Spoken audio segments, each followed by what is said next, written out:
मरकजी वजीर बराए समाजी इंसाफ और रिपब्लिकन पार्टी ऑफ इंडिया के कौमी सदर रामदास अठावले ने नीतीश राणे और रामगिरी महाराज के मुतनाज़ बयान की मजम्मत की है। पुणे में एक प्रेस कॉन्फ्रेंस करते हुए मरकजी वजीर ने कहा कि हिंदू धर्म भी भाईचारा सिखाता है।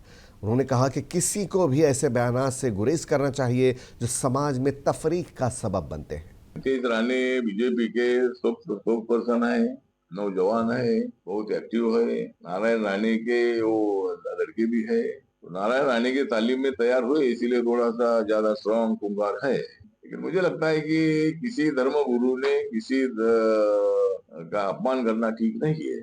मोहम्मद पैगंबर ये मुस्लिम धर्म के संस्थापक थे, तो उनके ऊपर इसी तरह की टीका टिप्पणी करना ठीक नहीं है। महाराज ने ऐसी टिप्पणी की है। समाज में कोई विवाद पैदा करना ये हिंदू धर्म का काम नहीं है। हिंदू धर्म भी सिखाता है कि भाई भाईचारा का सिखाता है। इसीलिए मुझे लगता है कि इसी तरह की विवादित जो बातें हैं उसको छोड़कर हम सब लोगों ने देश को सामने रखकर, नरेंद्र मोदी जी को सामने रखकर, जो भी बीजेपी के नेता है उन्हें काम करने की आवश्यकता है। मोहम्मद पैगंबर के खिलाफ कोई बोलने की आवश्यकता नहीं।